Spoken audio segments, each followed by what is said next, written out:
number 4 is I want to say they try to use the minimal amount of staff on every single tour. So what makes that difficult is, for example, when I got into that car accident, the last thing I wanted to do was fly to Europe because that's such a long flight. I'm like, my neck is so sore to the point where I can't even move it, and I was limping because of my knees. And to give a little more detail on the car accident, I was super jet lagged after the previous tour, so I was sleeping in the car with my chair. I was in the passenger seat with my chair all the way back. And so when I got hit from behind, and because I was sleeping, I just kind of like whiplashed to the front and like slammed my knees to the front. For some reason, airbags didn't pop, but I did like have this huge like whiplash. So then that's probably why my neck had so much soreness in it. And also, I ended up with a disc protrusion, which is like my disc in between. I don't know how to say this in like easy terms. So basically, a disc in my neck was poking out a little bit, and it was hitting my nerve, which is why I had so much trouble moving my head around. But even in that situation, I was in charge of something, and like I was already expected to be there, so I was the only one who fully knew all the information about my position. So the problem with that is, if something like that happens where I'm physically in pain, I cannot be easily replaced, which is why I still had to go on this tour. Because if I were to not be able to go, it was just impossible to get someone else to know all this information when I've done all the prepping for it. So, you know, like in a perfect world, I would want like 2 people in each department, but I know that's like unnecessary income that is gonna be needed. So I get it, but at the same time, in emergency situations, not the greatest. My con number 5 is, I want to preface it by saying I've encountered a lot of very kind people, but at the same time, you can't only meet nice people, right? In any work field. Con number 5, it's a very degrading job to be in, and there are many instances where you just cannot have any sort of pride whatsoever. There was a point where in those 7 years where I kind of went through like almost like an identity crisis, or like a work identity crisis, where I didn't know if the things I was doing was worth it at all. And like, if you're a close friend of mine, you've probably heard me say a lot of times, like, I felt like a slave.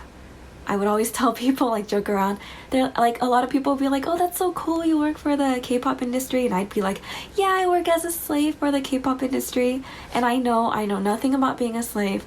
I'm sorry for using that term. But I felt like I had to cater to so many needs, and like basic needs, that I almost felt like I shouldn't have to care for. And like a lot of these demands seemed so unnecessary to me.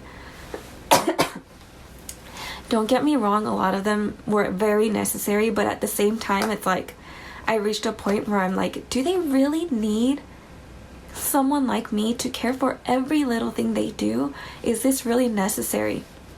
And I remember I was talking to one of I don't know if I'm allowed to say, I was talking to a manager, a very big idol group's manager, and I was like kind of venting to him. So he and I are very close. He's a very, very, very well-known manager. I want to say he's like almost a celebrity on his own, because I've never seen another manager with that many Instagram followers.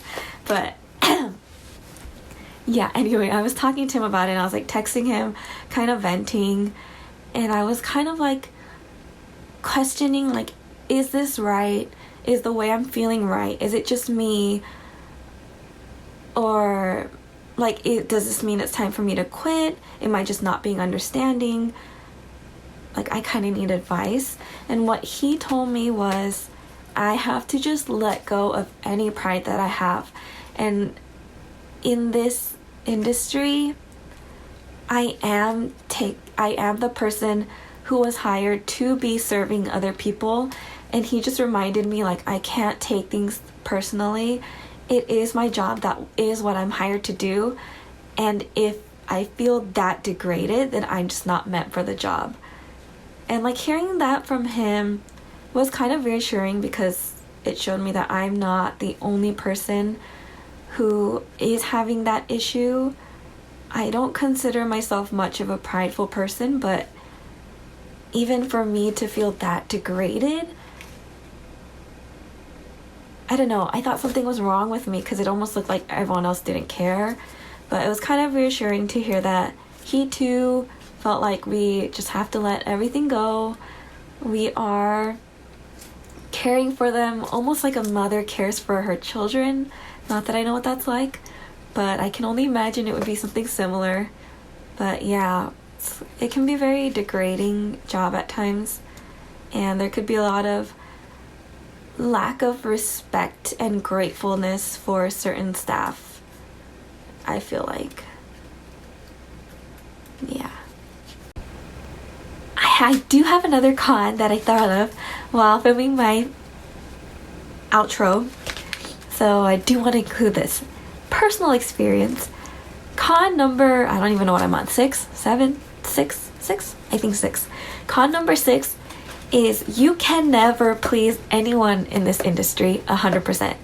When I first started working in this company, I was that person who's like extremely nice, never said no to anybody, did everything anyone ever told me to do. And then people praised me for that. But then after a few years, when I started getting promoted and getting more and more responsibilities, the CEO of the company pulled me aside, and for the first time ever, he kind of scolded me for being too nice and for pretty much being a big pushover, because I always felt like I wanted to please everyone. But he was telling me that from me saying yes to every little thing and doing everything, being too nice to people, it resulted in people apparently not taking me seriously. And a lot of my frustrations that I had with people not understanding if I'm urgent or if I like really need something, people didn't really care to help. And he told me a lot of that is because I'm just too much of a pushover. So then when he told me that, I was like 21, I think. Me being that really young 21-year-old girl then took it to a different extreme, where I started being a little too strict and a little too cold with everyone. Not the Koreans, not the staff from Korea, but like a lot of local part-timers. I started becoming very demanding, because if I did that, people did end up listening, because like they could tell I was almost like scary, I think, to a lot of people. And they could see that I held a certain amount of power. But then I quickly realized by doing that, I was also ruining relationships with people, and I was making it a not enjoyable experience for these part-timers. And a lot of these part-timers were very young. Like, a lot of them, it was their first job ever doing anything. And I'm sure they came with a lot of excitement, and I felt like I was ruining that for them just to get what I needed at work. So then, it took me like a good 5 years before I was able to find a balance where I accepted that I cannot please everybody and I cannot cater to everyone's needs, but at the same time, I needed to make it enjoyable for everyone, and I needed to keep a positive attitude and be nice to as many people as I could. And if drama came out of that, then honestly, oh well, because it couldn't be helped. As long as I do what I think is my best, that's all I could do. And with that, a lot of people could have gotten angry and they could have been very pleased. It kind of depends on which perspective and which side they were on. But yeah, it is impossible to please everyone in this work field. But we kind of have to do what we have to do to make each tour successful. Those are pretty much the only big cons I can think of right now. Excuse me, I'm like still very congested for being sick. But I just want to remind you guys, this is all personal experiences that I myself experienced. I cannot speak on behalf of anyone else. This is just how my 7 years turned out to be, and I do want to put it out there. It is an extremely difficult job, and at least every single tour I went on, I cried at least once from being so overwhelmed and feeling how I felt, and like not having much of an outlet to release it on. I did cry every tour. There was a lot of drama. You know, when you're stuck with people 24/7 for long periods of time, I feel like people are bound to clash. So there was a lot of drama that I did see go on. And yeah, I also want to say, if you are considering working in this industry for the sole purpose of getting to see these artists, or like, I don't know, becoming friends with these artists, I want to say it's probably not the job for you if that's your only reason to want to join. To be honest, very, very little staff members actually get to really interact with the artists.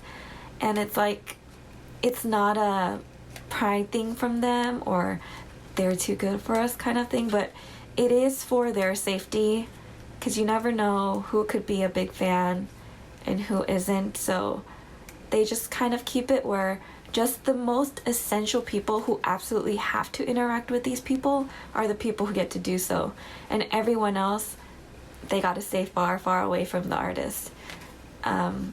Some people on tour, they don't even get to see the artist at all, or if they do, it's like from very far away. So I just want to throw that out there.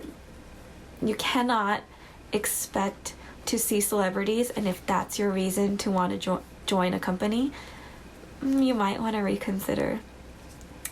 Personally, for me, I mean, if you saw my previous video, you know I went into this not even knowing any of the celebrities there.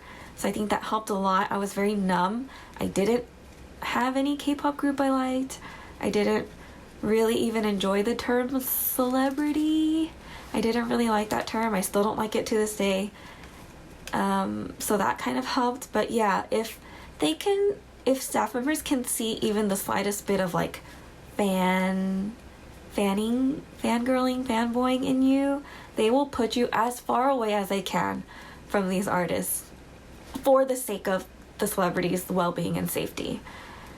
So yeah, just want to throw that out there. So I hope you enjoy these cons. I will be filming my pros right after this, but probably this is where I'll end this video, so stay tuned for part 2.